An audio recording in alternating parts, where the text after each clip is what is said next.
Hello, मैं रमान उपमा अपने यूट्यूब चैनल से आप सभी का स्वागत करती हूँ। मैं अभी गौरी पूजने का गीत सुना रही हूँ। अच्छा लगे तो लाइक शेयर कमेंट करना ना भूलें और मेरे चैनल को सब्सक्राइब कर लें। गौरी पूजू जानकी जनक भवन में, गौरी पूजू जानकी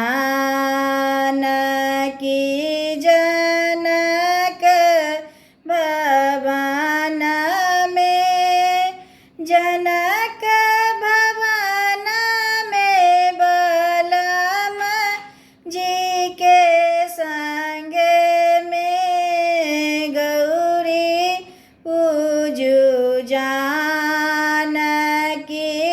जनक भवन में।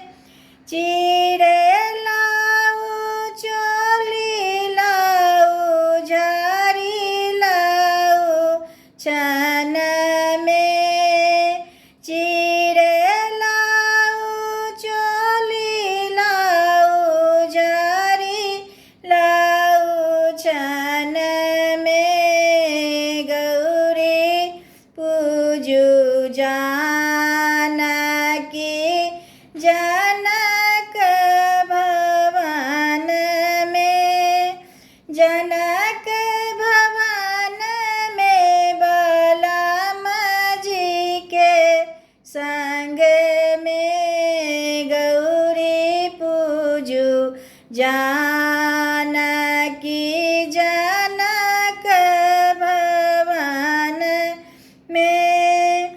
फूल लाऊ जल लाऊ बेलपत्र लाऊ छन में, फूल लाऊ जल लाऊ बेलपत्र लाऊ छन में, गौरी पूजू जानकी जनक भवन में, गौरी पूजू जानकी जनक भवन में।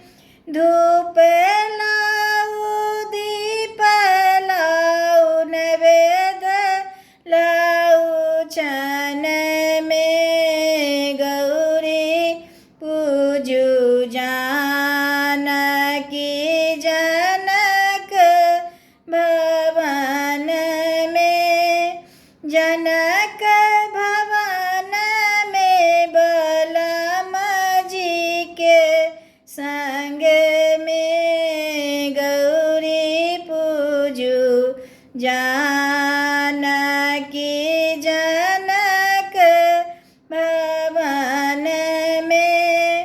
गौरी लाऊ सिंदूर लाऊ सुपारी लाऊ छन में, गौरी लाऊ सिंदूर लाऊ सुपारी लाऊ छन में, गौरी पूजू जानकी जनक भवन में, गौरी पूजू जानकी जनक भवन में, जनक भवन में बलम जी के संग में, गौरी पूजू जानकी